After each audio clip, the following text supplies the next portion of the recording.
Good evening, ladies and gentlemen. I'd like to recall our meeting to order. We call it to order at 5 o'clock. We had an executive session beforehand, and we're returning to open session at this time. First thing we'd have is a Pledge of Allegiance, so if you would please stand and join me in the Pledge of Allegiance. I pledge allegiance to the flag of the United States of America and to the republic for which it stands, one nation, under God, indivisible, with liberty and justice for all.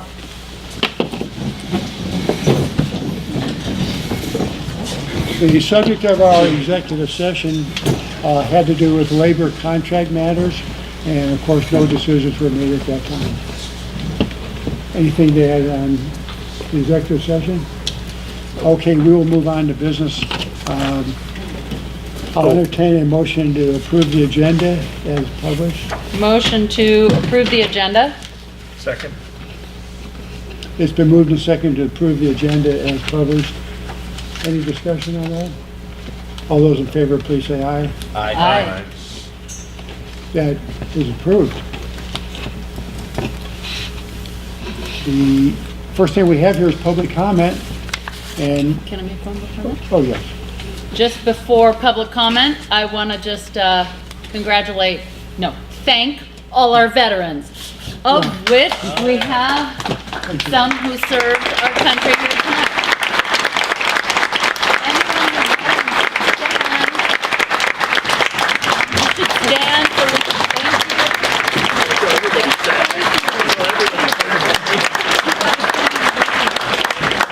Okay, that's all I wanted to say. Thank you. Thank you very much.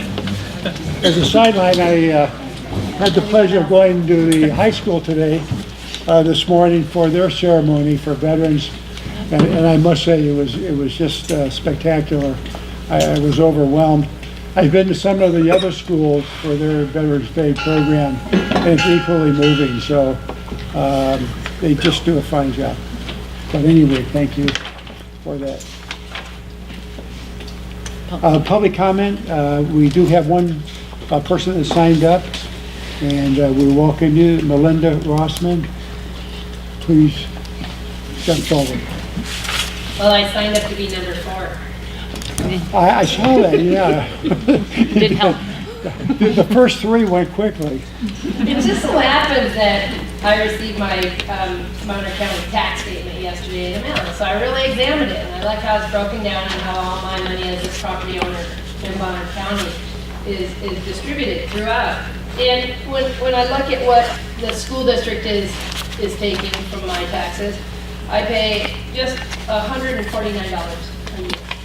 That's like $12 and some pennies a month. And I think that with being that education is something we give our children, and I don't have children, but I educate children. And I would easily double that, and I said that 2 years ago. I would easily double that contribution out of taxes and my property taxes, so that we can meet the facility needs of our school district. And that's as a taxpayer. As an educator in this district, we all want to see the finest facilities to work in. We all want to have updated facilities. We all want to have the safest, finest things for our children, don't we? We've chosen one of the finest places to live in the nation. Why not have the finest things for our children to learn in and to participate with and meet the needs of all of our student population? So, thank you. Thank you very much. Thank you. We're lucky we have the county clerk here, and he can maybe make that happen, that we can increase your taxes for the school. So, anyway, I'm just joking. But anyway, thank you. We're very pleased to have some student recognition today, and there are students from our middle school. Maybe I'd like to introduce their principal, Casey McLaughlin. Please step forward. We are, so we're thrilled to have a number of our students who are here. If you are one of our students, is it okay if we come up? Sure. Yeah. Please So, do. St. Louis Middle School students are being recognized today. If you would come up to the front. They didn't realize so many people would be here, probably.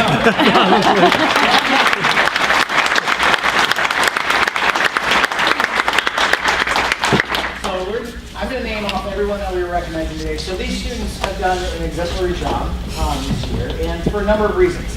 So it's not all about straight A's, and it's not all about just fantastic in the classroom, although they're all performing well, and they all are making huge strides this year. So we want to recognize these students simply because they are doing a combined mixture of those things. So some are performing far better than they have in the past, making huge strides there.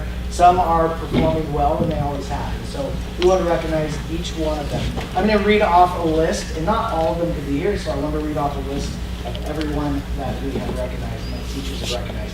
And this is a group that teachers specifically have said that these students really deserve to be recognized for what they're doing this year. So Alice Cerny, Adam Belgard, so raise your hand.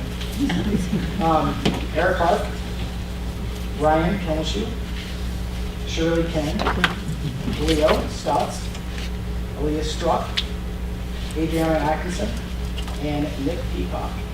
So all doing a fantastic job this year, and we are super proud of them. We're super proud of everything we're doing. So you can just give them a big round of applause.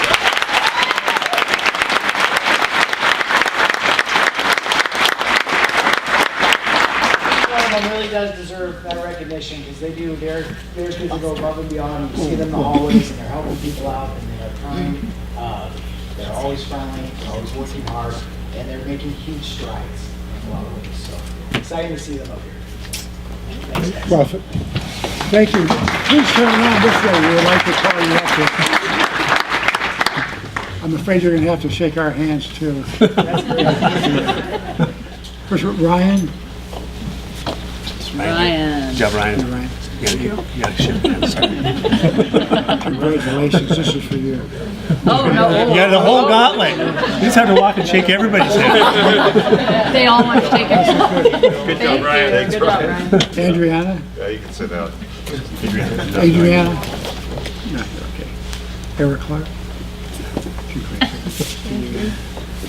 Nice. Sean wants to Wait, shake. yeah.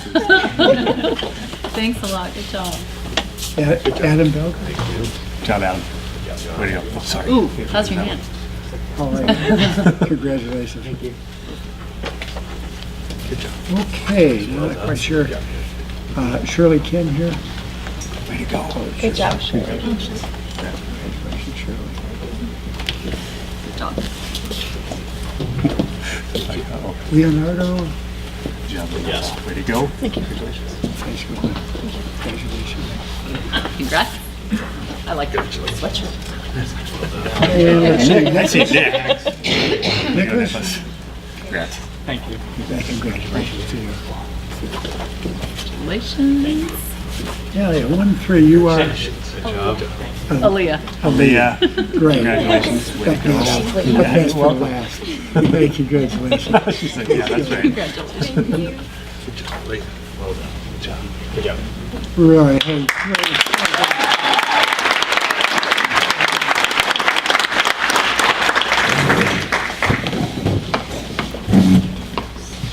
I think we're still up, aren't we? You are still up now. Please go ahead. Okay, so it's awesome that so many people came for us, right?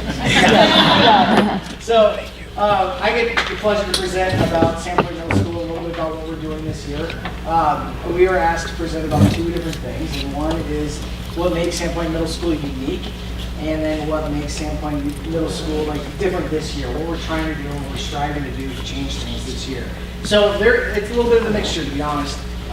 Some of the things that I think with anybody in education, we recognize over the years what works and what doesn't, and what you need to do better. So I think that this presentation really tries to encapsulate the idea that we look at our past and say, okay, what can we do better, and what do we need to do better to serve our students? And as our motto says there, our vision, our mission says, make learning irresistible. The idea is that we want students to want to come to school. We want students to desire to be there, and we also want it that when they're actually at school, that they cannot help but learn. There's no alternative but to learn. So that's one of the big things we're striving for, and that really, really pushes what we're doing every day. One of the big things that make us unique, I think, is that we have, over the past 2 years, the past 3 years, created a number of different electives that we brought into the middle school. We went from a middle school that had about 5 electives to a middle school that has over 25 electives. Lots of choice, but there are also lots of really solid choice. So a lot of variety, things like dance, advanced fitness, all sorts of things, all the way to lots of different STEAM classes and opportunities for students to practice, advanced math skills.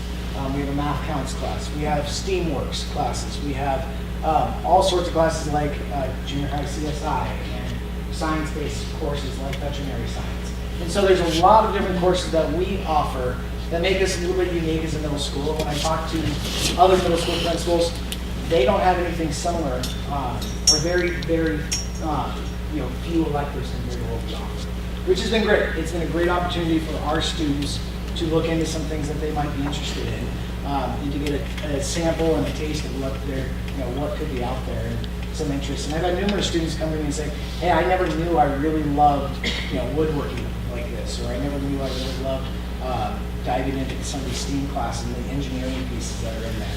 And so that's been very rewarding to see for our students. So that's one way in which we're unique. Here's another elective picture, and this is a picture, of course, for our media arts class. And they happen to be standing in our food nutrition classroom, where they're making, yesterday or the other day, they made pancakes and they made muffins. And so they're doing a ton of different things, but they're getting hands-on experience and having fun doing it, which is great. One of the big things we noticed this year, and I'm going to invite Mrs. Grenier, who's our assistant principal, was we noticed this year that we really needed to focus on some community building. One of the big things we saw with middle school students is that they come into us not always understanding what it means to be part of the community. And so we really brainstormed. Mrs. Grenier, it's her first year at the middle school. At the end of last year, we were fortunate to hire her. She was already on staff. And so she really spent some time really brainstorming what can we do to really bring the students in differently than we ever had before. So I'll turn it over to you.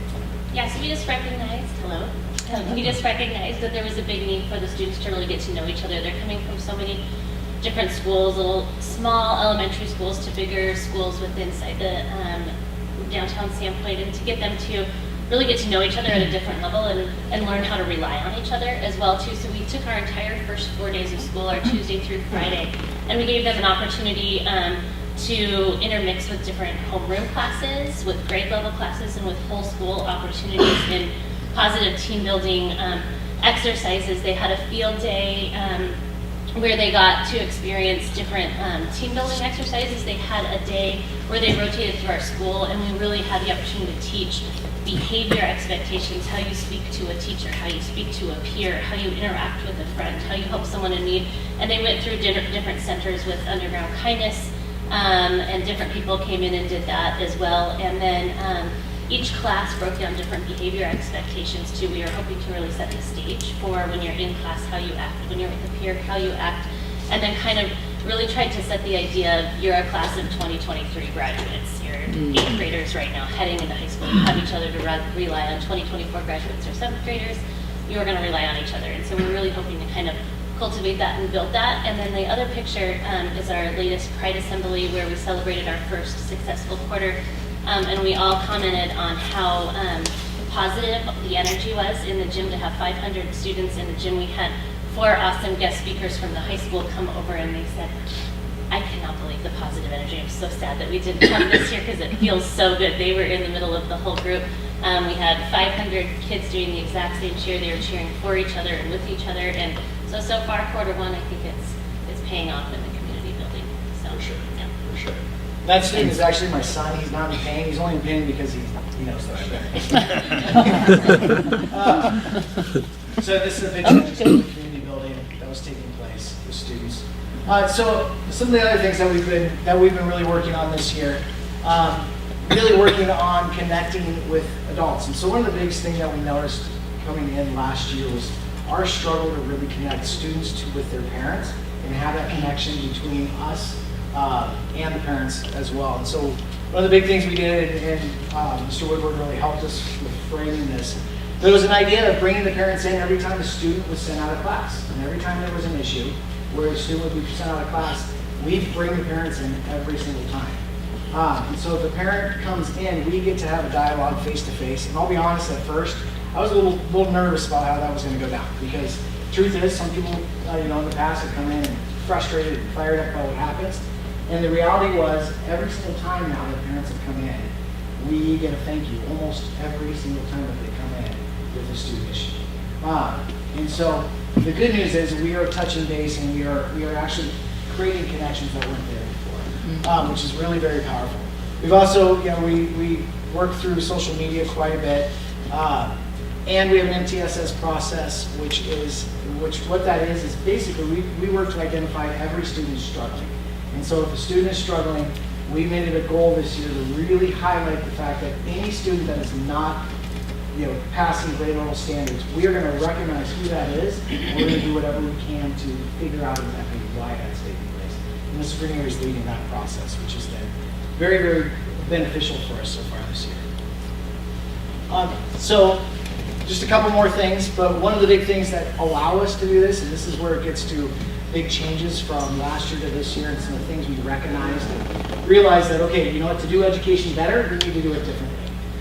So one of the things we're really practicing this year is what we call our distributed leadership process.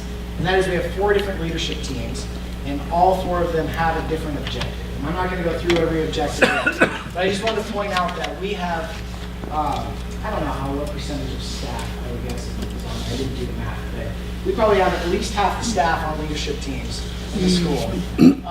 And they're all different leadership teams in charge of different objectives. And the objectives are very clear. We've got very clear results and outcomes that we put under those objectives so that we know exactly what we're shooting for.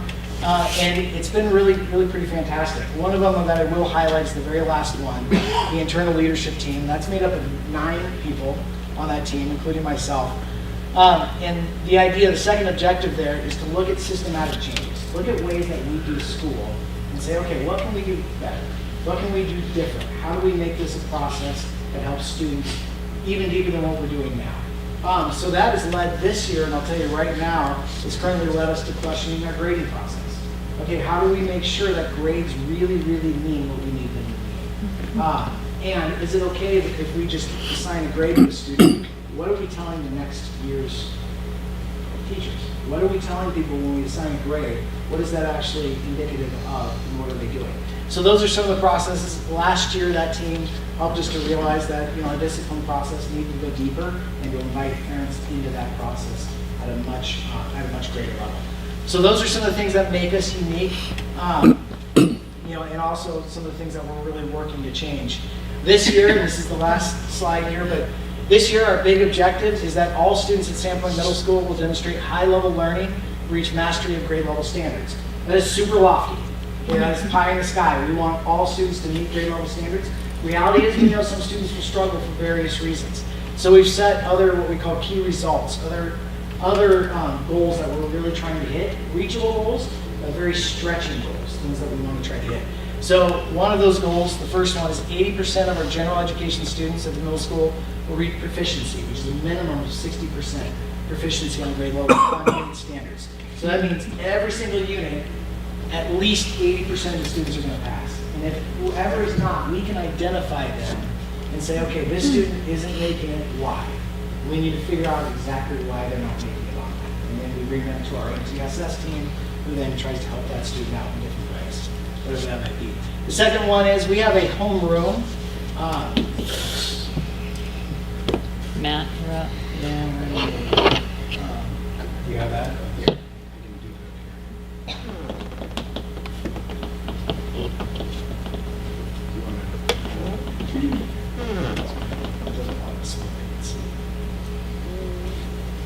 I can finish it off real quick. All right.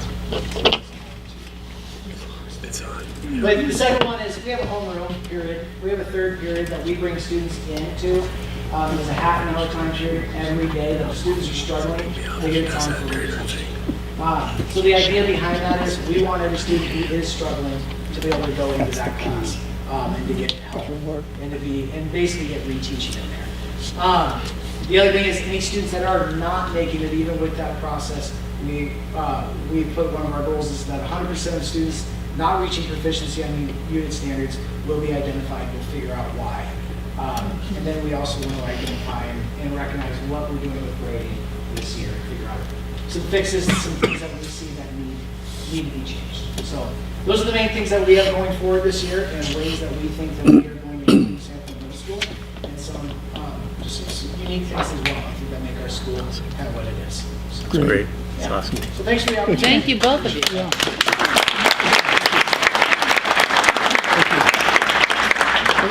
I just wanted to, any questions from the audience? To Casey up here? The board have any questions? Oh, that's great. No, thank you very much. Thank you. Casey. Appreciate it very much. Yeah, now we're getting into more of the business. It's really some interesting stuff on the agenda here. But those of you that are here just for the presentation of the middle school students and the presentation on the middle school, certainly are welcome to leave at this time. Also welcome to stay. That's what I thought you said, that's all. Yes. So Matt, where'd Matt go? Was he set up? Is he fixing the computer? No, I don't know. Does he have a mask? Yes. That's what I wanted to know. Maybe it's Boy, that was a lot. You were, holy cow.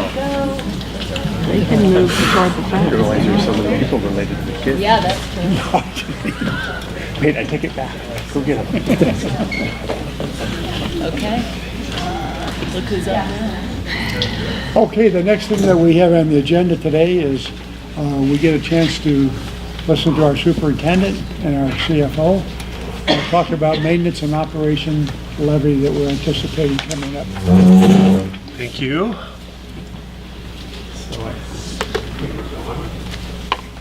Anybody want to move into the front row seats?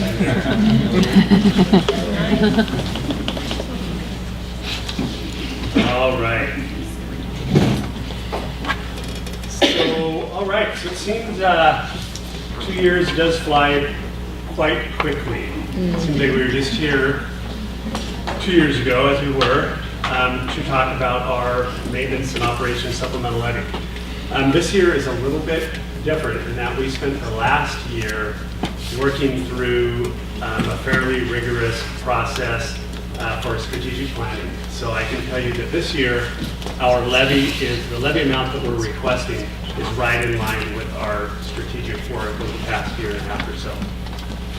So the strategic planning process itself, just a reminder, we had roughly 1,400 people participate in that process, 1,200 or so through surveys and other means, and around 200 to 300 in stakeholder engagement meetings through a couple large meetings that the county had put on for other reasons that we were able to take on to, et cetera.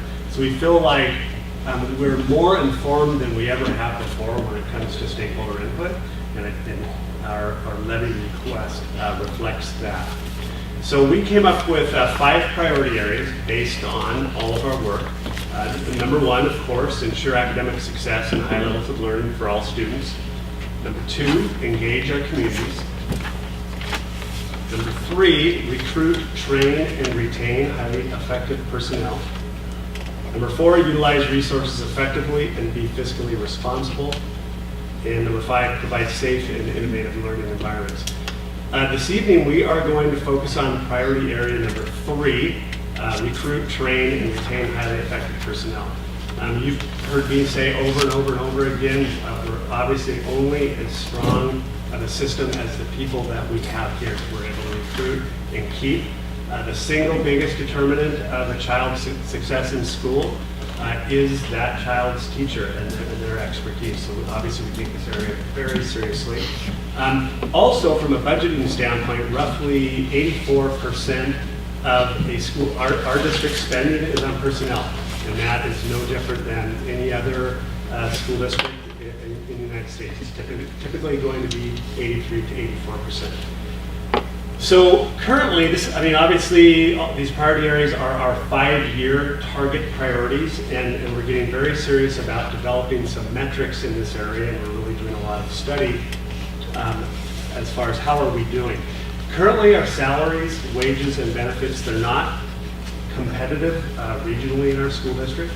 I would say that We have been making some progress over the last 6 to 7 years for sure, but we're not making enough progress to be as competitive as we believe we need to be moving forward. Over the last decade or so, our applicant pools are dwindling for sure, and this is due to a variety of factors. One is the cost of living here is definitely increasing, housing costs, and what we hear over and over again is just we cannot keep up with some of the salaries or wages in the surrounding areas. The couple of just anecdotal notes, if you will, it wasn't uncommon when I moved here 6+ years ago. I was pleasantly surprised. I figured, okay, rural North Idaho, looking from the Seattle area, we're probably not going to have the same kind of pools when it comes to job postings, etc. I was shocked. We regularly have 20 to 25 applicants for teaching positions, and I was just thrilled. I thought, right on. And I thought, well, they're moving here for the same reasons.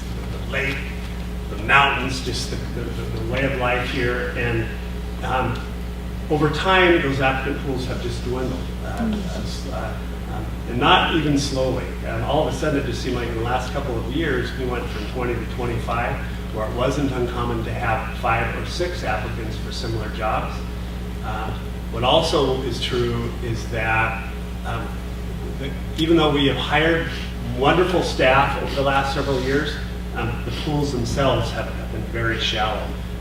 You've noticed that we've brought in front of you teachers that do not have their certificates yet. It's becoming a more common occurrence that we have to hire people to take alternative routes to certification or emergency provisional certificates because we may not have enough qualified people that in the pool.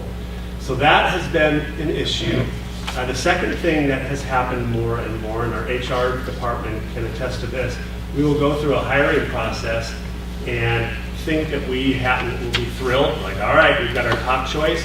They meet with our HR department, they look at what they will ultimately be making here up against the cost of living, and they say, I'm sorry, I can't take this position. So I'll have a principal or a director call me and say, we got to go back to the pool, and sometimes the pool is not deep enough, so we'll have to reopen it. So it's a very real thing that we are experiencing. This slide here is from the Bonner County Housing Authority, and it basically is just taking a look at the average monthly earnings of workers in 2016 in Bonner County versus the state of Idaho.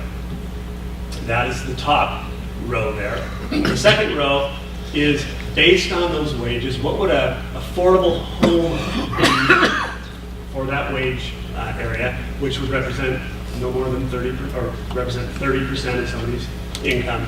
So you can see in Bonner County, typical or an average month worker earning on average would be able to afford a $156,000 home versus the state of Idaho, $164,000. The median home value is at $212,000 in 2016. That's all of Bonner County. Our area is much higher than that. We're looking at closer to $300,000 in our school district. And then the bottom row there, that is just the difference between the median home value and the affordable home prices. We recognize that these two numbers here are not accurate. They just had an error on their slide. We'll fix that. But it's still in that ballpark. Point being, it's very difficult for people that are making average wages to afford a home in our area. This next slide is just, I found this very interesting. Lisa went to the Bonner County Economic Development Council, their yearly meeting, if you will. And it was all about housing. And she brought this back. These stats are from the Idaho Department of Labor. And it's just demographic distributions by age. And so, I can't remember, called the camel demographic or something. Well, the two hump.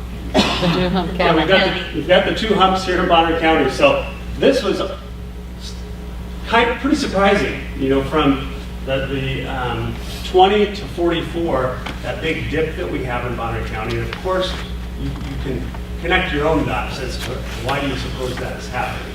But most definitely, we do have some issues with affordability, with you know where to work, and other factors, but that is something for us to take a little stock in. It is interesting. We'll share a little bit more in a couple future slides as far as the impact that we're noticing from that. This here is just our retention rate for staff. So since one of our target priorities is in the area of not only just recruit, be in a place that people want to come to work, we want to keep people. I was harassing Chase and Summer on their way up. A couple of people that we just hired recently within the last couple of years. We want to keep the people that we recruit and get them to work here. We're finding that a little bit difficult for us to do so. So if you look at that on the top left, that 10 you see up there, in 2012, we hired 10 new certificated staff that were new to the profession. So we're talking brand new teachers during that time. And in 2014, we had 5 left. Okay, so that's a 50% retention rate. If we move forward to fiscal year 17, we hired 10, coincidentally that year as well. We dropped down to 6. People left. This blue line here just shows over time what's happened in our district, but our average is a little over 70%, our retention rate, up against the Idaho average is 90%, and the national average is 80%. So, you know, as we set our metrics moving forward when it comes to this particular area, we want to be above average. You can imagine that we put a lot of resources into our new employees, as we should, and we put an investment because we know we'll get a return on that investment. It is disheartening when we have the retention rates that we have right now. It's an issue we'd like to address. Second slide, same idea, but this is simply any staff new to our school district, not necessarily just new to the profession. So we hire a lot more people with years of experience. So if you look at fiscal year 17, we hired 29 people overall with certificates. Only 10 of them were new to the profession. So we do a little bit better when it comes to recruiting people with some experience. And we also, we also have a little bit more success at keeping them. So our average retention rate over a 3-year period is closer to 80%, up against the national average of 80 and the state average of 90. So interestingly enough, though, I was working on this with Lisa Halls and Brian Smith, and just give it time, though, because year 4 and 5, there's a big drop. People just have to look around the area, and if you're either a classified employee or a certificated employee, you will see that a lot of people just realize that, all right, I can live a little bit differently with more wages and afford more house, so I go somewhere else. So those are the... Now, moving forward, and I want to thank Melanie Almeida, she's in here, our HR specialist, for collecting all this data for us. We will be ensuring that we're interviewing everybody when they leave, an exit interview. We really want to find out, and a lot of our information is anecdotal at this point. So this is another look for us. So when we're thinking about our workforce and about recruitment in the next 5 years, we have to be able to take a look at who's eligible for retirement in the next 5 years. So if you look at this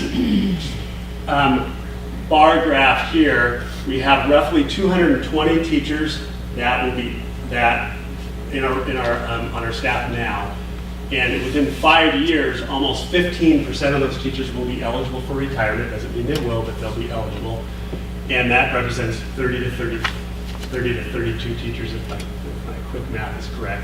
So when we are having difficulty filling 5 positions or 4 positions, we start thinking, all right, what about 5 years from now? We're going to have to make some adjustments. Up on the top left over there, that just shows by fiscal year. And then the bottom, of course, we can just kind of take a look at, all right, well, what about fiscal year 23? We have 16 teachers eligible for retirement then. This is a 10-year look. So the top right bar graph, almost, let's see, we're looking at almost 25% of our 220 teachers will be eligible for retirement. So again, sharing this because we need to take a look, and because we can make some pretty good projections and be able to guess about how many teachers or certificated staff are we going to need to recruit and hopefully keep. So, it kind of frames the issue this evening before Lisa and I get into what we're really asking for the next 2 years here. So we're going to go through by category, and we have it broken up by technology, curriculum, student activities, pupil transportation, maintenance, and staffing. That is our largest expense, of course, as I mentioned, 84% of this budget roughly would go to staff. But I'll start with technology. You can see that on this side over here, this is our ask in the yellow 2 years ago, and this is our ask this time around. So for technology, you can see that we are roughly asking about the same amount of money, but the line items are a little bit different. The differences are in, you can see there's quite an increase in license fees. That's just the way of the world when it comes to not just our teaching and learning, the number of licenses that we need, that we choose to have in place, but also our business and operations side of the house as well. We're becoming increasingly more reliant on technology. That requires licenses. You can see there's an increase in our capital items that we're asking for. That is basically so we can continue with our one-to-one initiatives that we've had for years now, as well as refresh our equipment at an adequate rate as well. The fiber piece, big drop. Obviously, we spent a lot of money over the last 2 years getting ready and ensuring we could get the fiber in the ground, and now that's done, so we've dropped off there. So those are the main differences for technology. For curriculum, you can see quite a bump from 507,000 to 857,000 roughly. That is because we're not asking to increase staffing, if you will. We're asking to maintain current levels of staffing. So that increase is because we have been fortunate enough to have some really good support in our community when it comes to grants. We were able to hire instructional coaches and curriculum specialists, if you will. They're kind of a blend of both. Those dollars, those monies are leaving us, and we're asking to put that into the levy. We could not operate a district this size with the amount of adoptions that we do, and if we're serious about recruiting, retaining, but also training, we've got to ensure that we have adequate resources in that line. So that's the increase there. But again, it's not a resource increase or a people increase. It's maintaining current level of support that we have in place. Mm-hmm. And Lisa's going to talk a bit about activities. Before I do that, I just want to point out that in our current levy, I would say that we, in our ballot, have a line item ballot. So all these different categories were specified on the ballot, and the numbers in yellow were the total over 2 years.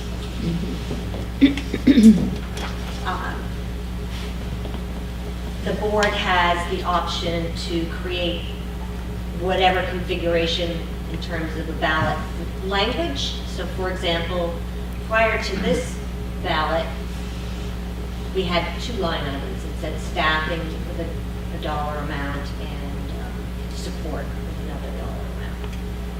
So I'm going to talk about student activities, pupil transportation, and maintenance. So under the student activities, I'm just going to highlight first that there are no state or federal dollars to support student activities. So 100% of the student activities budget resides currently in our maintenance and operations supplemental levy. There is, of course, still fundraising that occurs outside of the school district's budget, and there is a very high participation rate in terms of, in all of our schools. And the student activities include academic and athletic activities. And the stipends that are tied to those activities are negotiated annually with the teachers union. And the 2 changes are, one at Sandpoint High School to remodel the weight and cardio room. The facility is used by every PE class and every athletic program, and it's in high need of an upgrade. And the projected cost would be $25,000 a year. And the second recommended change is to add, or I'd say reintroduce, at 8th grade at Sandpoint Middle School, the football program. Then if I move on to the transportation component, you'll see that in the current levy, there are no dollars allocated to bus acquisition. Historically, though, for our school district in the maintenance and operation supplemental levy, we have, from time to time, included a few, well, hundreds of thousands of dollars to purchase a few buses per year. When all is said and done, when the state appropriates money for the pupil transportation, one component of that is what they call a depreciation component. And for every bus that we currently purchase, overall, the state funds probably about 70% of the acquisition cost.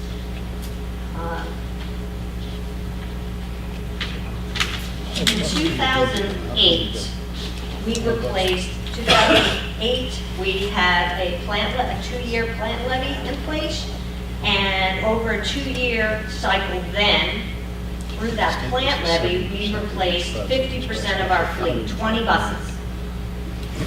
And they are all currently on what's called the state depreciation schedule. And financially, what any school district in Idaho needs to do is to keep all the buses on the state's depreciation schedule. Also, the state mandates that the state depreciation dollars for buses must be in a separate fund and used exclusively to purchase school buses. They can't be used for any of the other transportation costs related to transporting students. So in the last few years, we've been purchasing 3 buses a year. And because we replaced in 2008 and 2009 with a state 12-year depreciation schedule, we're reaching this cliff where buses are going to come off the depreciation schedule. So in order for the next 4 years to keep all of our buses on the depreciation schedule, that means we need to add buying 2 more buses a year. So 5 buses a year, and that's what's currently proposed here at $210,000 per year. So, excuse me, Yes. so we're going to buy 5 buses a year, but the state depreciation is going to reimburse us for 3? Is that what you're saying? What I'm saying is currently, if we, in the absence of this $210,000 a year, in 2 years, we won't have any cash in the bus depreciation fund to purchase new buses. We'll go negative in 2 years. By adding 2 more buses per year, that will bring us to, for 4 more fiscal cycles, being able to have enough cash to keep all of our buses on the depreciation schedule. I realize this is complicated. I'm confused. It's okay. It is complicated. I'm confused. Yeah. Well, it's okay, we'll discuss. So the bottom line is we're requesting 2 new buses a year Out of the levy, yeah. out of the levy. Out of the levy. That's the Yes. bottom. Out of 5 that we're going to add to the fleet. Yes. Yes, okay, that's fair enough. Then to move on to the maintenance portion of this request. The maintenance portion currently in the levy and the maintenance portion in this request is only a percentage of the overall maintenance budget. So, for example, this year, our overall maintenance budget, which includes custodial maintenance and grounds, is $3.2 million. And the 2 changes here are to add 2 part-time groundskeepers for the summer, and then We are now in the second year of contributing from our general fund, and the supplemental levy from the state's definition is the general fund, $100,000 to our plant fund because we have no cash in our plant fund. None, $18,000. And then to increase that from $50,000 out of the levy to $150,000 per year.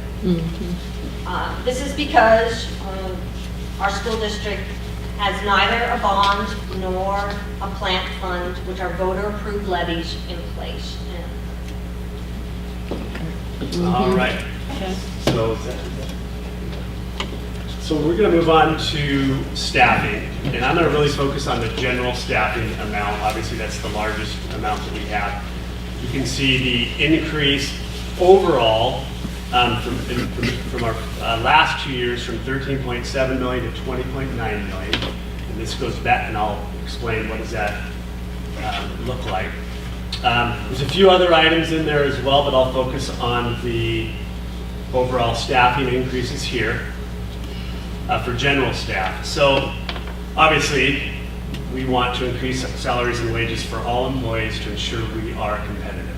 And I'm going to show you an example now of our teaching staff, but we've also done studies when it took a look at our administrative staff as well as our classified staff. So whether you're a secretary, a bus driver, a custodian, an electrician, you name it, we've done all of those studies.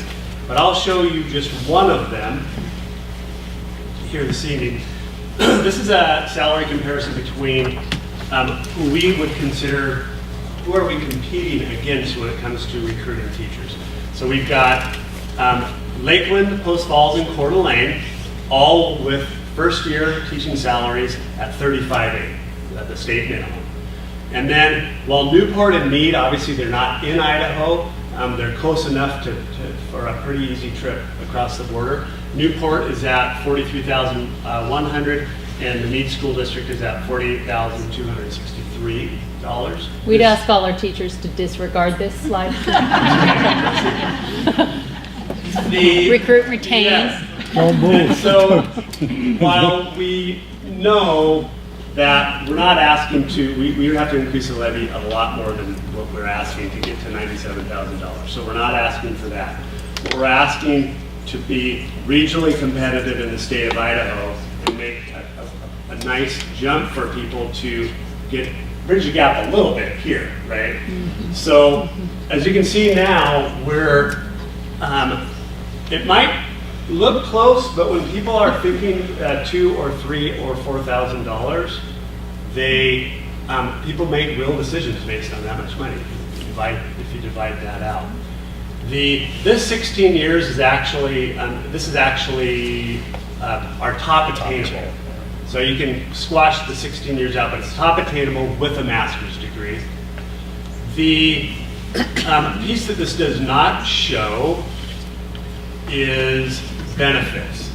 So benefits, if you take a look at health insurance, many of these surrounding districts also pay a lot more towards insurance than we are doing currently for our employees. So we're not asking to change that. We're asking to just, instead of making a move here, which we've been doing, make a move here so we can compete with Lakeland, Post Falls, and Coeur d'Alene. So that's our current teacher salary comparison there.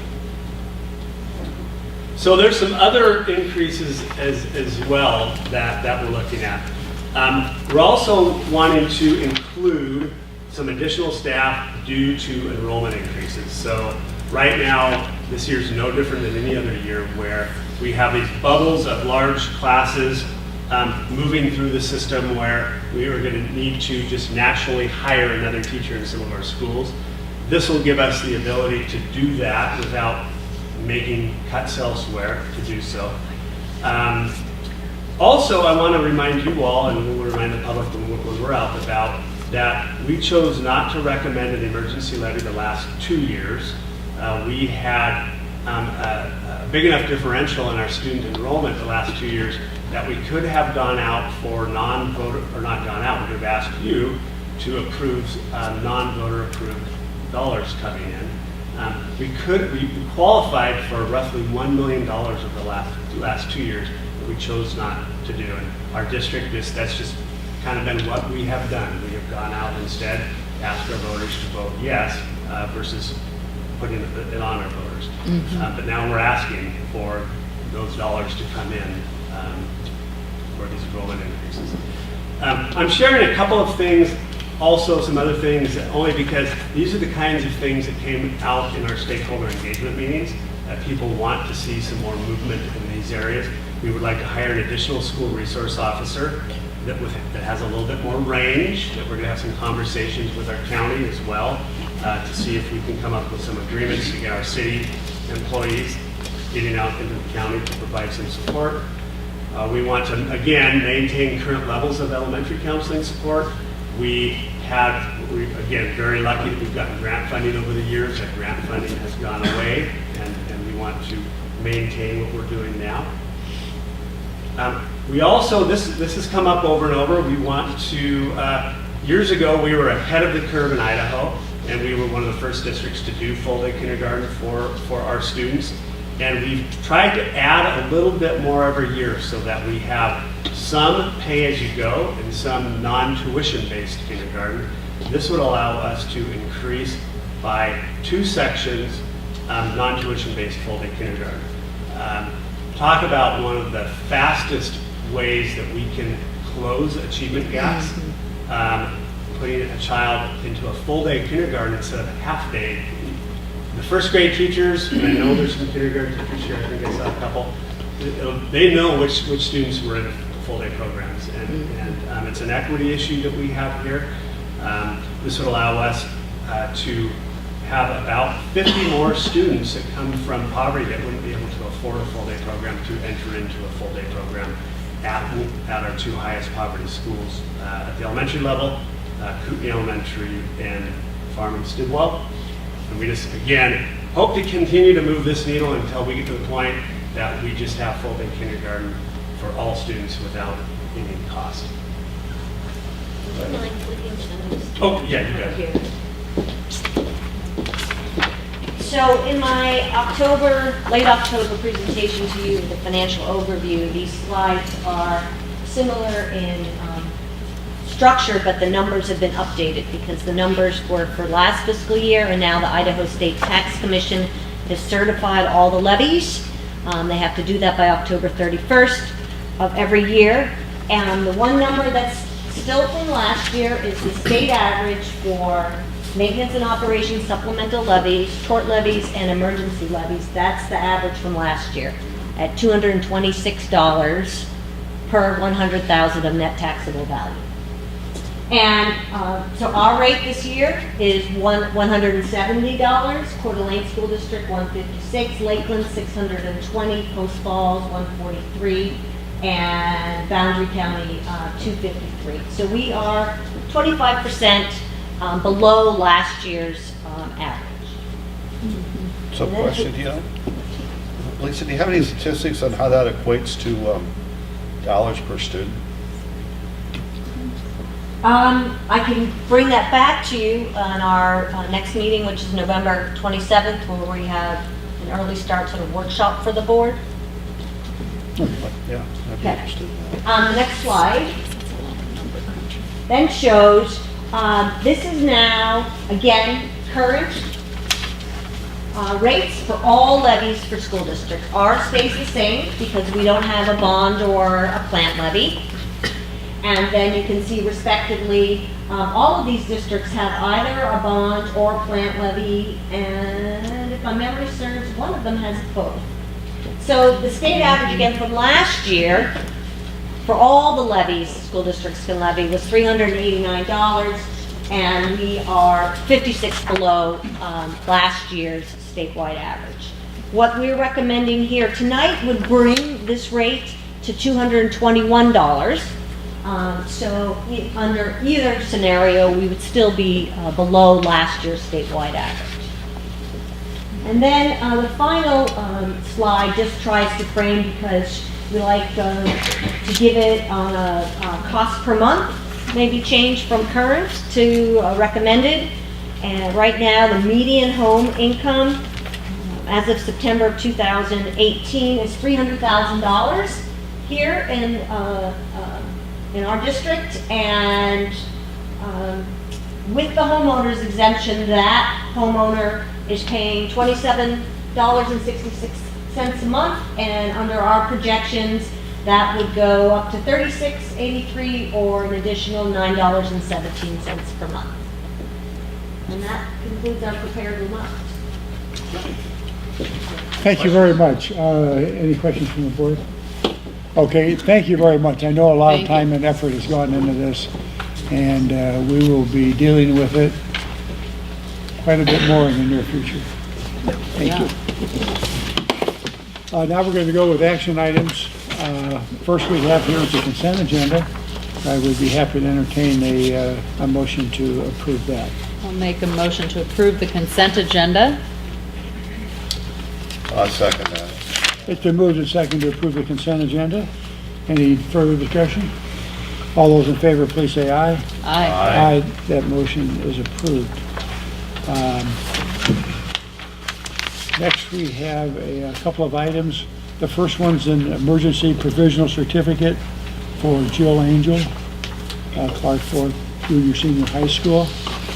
And in your packet, we have the information on there. So unless there are any questions, I'll entertain a motion to approve that. I move, do you want a motion or you want to Yeah. ask questions? Okay. Well, we Move- can ask questions after we get the motion on the table. Motion to approve the emergency provisional certificate for Jill Angel for Clark Fork Junior Senior High. Second. It's been moved and seconded to approve this provisional certificate for Jill Angel. Discussion. Do you have any questions? Terry, can I add We're something? teaching Yes. Spanish. Yeah, so I was asked by a board member what the difference is between the emergency provisional and the alternate authorization. The emergency provisional is just for 1 year only. Yeah. And it's in more of the dire cases when we just can't find anyone and you have to prove that you can't find anybody. And the alternate authorization, you have several years to get your certification. So that's it. So ultimately, do they all result in a certification? Only if the employee decides to stick with it or we decide to stick with the employee. But sometimes they decide job circumstances change, so they're no longer want the certification or. Any further discussion? All those in favor of the motion, please say aye. Aye. And that motion is adopted. Next item we have is emergency provisional certificate for Urza Stafford at the Sandpoint Middle School. Make a motion to approve the emergency provisional certificate for Ezra Stafford at SNS. Second. To move and second to approve the motion just stated. Any further discussion? All those in favor, please say aye. Aye. Aye, that motion is adopted. And the last one we have here is the alternate authorization teacher for new certificate for Carrie Granier, Sandpoint Middle School. Make a motion to approve alternate authorization to new certification for Carrie Grenier, Sandpoint Middle School. Second. Been moved and second to approve this motion. Any further discussion? All those in favor, please say aye. Aye. Aye, that motion is adopted. Thank you. The next thing we have on the agenda is the ISBA proposed resolution. And let me just give a little introduction. We have in front of us 13 proposed resolutions for our meeting. 3 of us are going down there. Each one of these will be presented to us down there. So what I'd like to do here is just see if anybody has any questions. Those that aren't going, make sure you let us know when we're down there how you feel about these. But I will go over them just briefly and see if you have anything you want to add. So number one is the salary-based apportionment for classified salaries. Any question on that? Straightforward. Okay. Next one, the reduced supermajority on facility bonds. Rather than needing 3/4, you only need a majority. That's on any comments. Also, executive session to change that from requiring 2/3 approval to just the majority. And again, we run into that occasionally where if we go into executive session, we need 4 of us to approve that. So, you know, if you're missing 2 members, you can't do it. Or if somebody disapproves. That's what that's about, and that's Yeah. pretty standard. The next is funding for full-day kindergarten. And again, that was one that the ISBA did not approve. I think it's a funding thing. Many of these resolutions, we don't really have the information on the funding and that. And that very often is the determining factor when it actually is proposed for the legislature. Next, we have opposition to public funds diverted to private schools. Again, that's one that's been around before. Next one, amending school age statute for flexibility. Next one, school construction and property tax relief. That's another one that was not recommended to move forward by the executive board. Transportation reimbursement, that was on there last year, I believe. There are 2 scales. One is reimbursement at 50%, one at 80%. This is recommending everything at 80%. Again, it's a funding issue to see if that's going to be permissible. Next, recourse for charter schools renewals. Some of this, that proposal really boils down to some of the charter schools want a little more time to provide their performance statistics and bring them up to state standard. Next, threats on school ground. That has to do with the recommendation that somebody on school grounds that causes a problem or is violent, that they can be arrested by a police officer or security officer rather than just be given a misdemeanor ticket. This would actually authorize them to arrest the person. And again, that was a recommended. We'll see how that goes. And the last one had to do with flexibility on misassignment of a teacher assignment, meaning it would approve a teacher to teach outside their specialty on a limited basis, maybe 1 class a day or whatever. And that was another one that was not recommended to be approval by the executive board. So that's what we're going down there. We're going to listen to, and we will have a vote, our school district. And any of you here that are not going to be there, just make sure you give us the information that you would like. On that last one, which is specifically about kind of teacher assignment right outside their specific area of expertise, I didn't understand the ISBA's do not pass on that because I didn't see a new line item financial impact. So when we go down there, I intend to try and figure out why they recommended do not pass. I don't know. We talked just a little bit, about potentially it being abused. There's already Abused, that's emergency provisional is already there that people can That do. it's already covered well enough. Yeah. And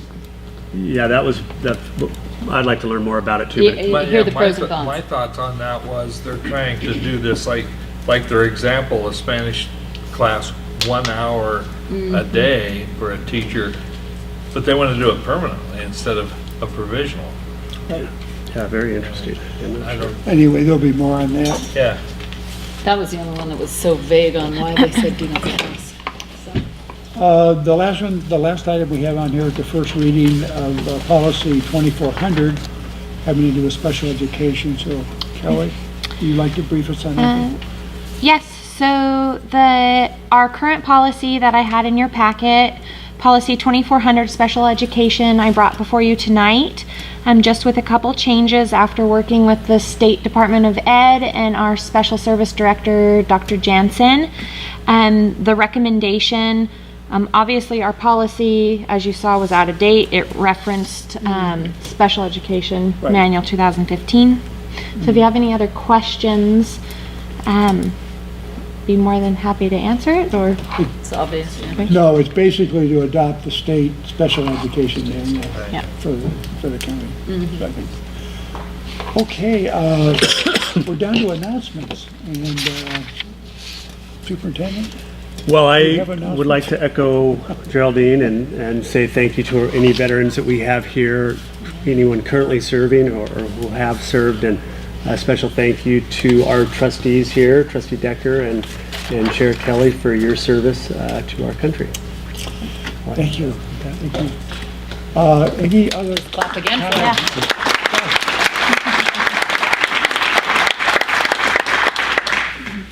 This is really good. It's really nice.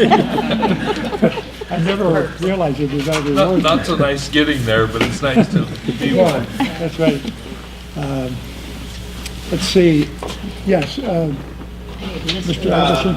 Not to continue on this, but Chairman Kelly did not give himself enough credit for the great speech that he did give to the whole student body today. So he was our guest speaker there today at the Veterans Day Assembly and did an awesome job. So thank you very much for that.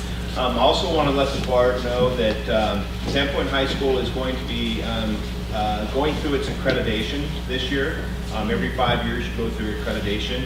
Sandpoint High School is one of the few schools in the region that has been accredited for over 100 years. So from 1918 was the first year it was accredited. So we're coming up on 100 years accreditation. The dates have changed. We are going to have a review team come in to visit Sandpoint High School on December 13th and 14th. And the company that does this accreditation, which is kind of like an internal audit, is called Advanced Ed. And anyway, we'll keep you posted as we're working towards that. So just wanted to let you Thank know you. that we're undergoing that process. Thank you. Casey, do you have anything for us? Yeah, you know, one thing we did today was really kind of cool. We had an honor wall with all the students got to recognize. And here in our homeroom, we had a video just talking about what Veterans Day, the history there, and what it meant. And all of the 500 students in our school got to write out kind of thank you to the Veterans Day now, or just the veterans in general, and they put it on that wall. And it was pretty neat to see, and we had some veterans come in and see that. So it was just a kind of a cool day to see. Great. Thank you. See, any other? Elementary. Andrew, do you? Oh, yes, elementary. Yes. Elementary. Don't smack. Mine. Sherry Hatley, Hope Elementary School. I want to add to the Veterans Day celebration and honoring our veterans.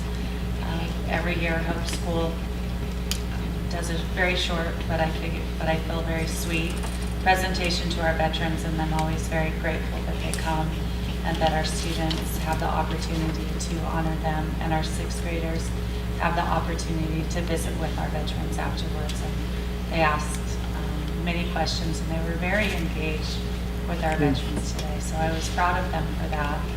And then also I'd like to say that last Thursday night was our school-wide Title I family night. It was, the theme was out of this world, and it was focused around STEAM.